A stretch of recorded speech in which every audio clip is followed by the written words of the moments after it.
back to another episode of Miss Marissa Moments. Today we're going to make a big cookie for any celebration. Hey, that's right, I'm talking to you. It's time to watch our favorite girl and teach us something new. We're making crafts, we're playing games, we're going for a ride.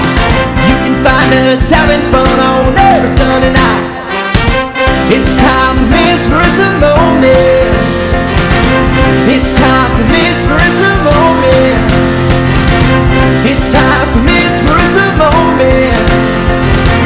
It's time for Miss Marissa Moments. Now you need to turn on your oven for 325.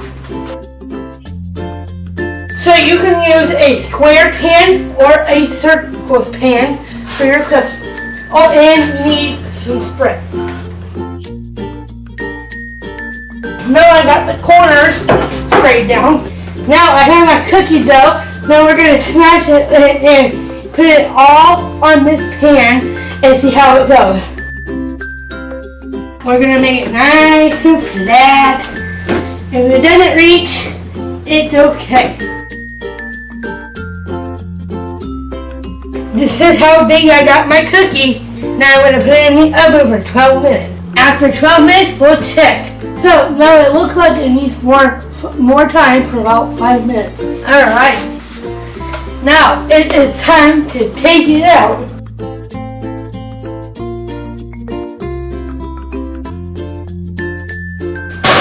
Looks really good too. Now you're going to let it cool. You can decorate with frosting or sprinkles if you want, or just leave it plain. When it cools, I'm gonna eat some. This is one good looking cookie. So, see you next time on Miss Marissa Moments.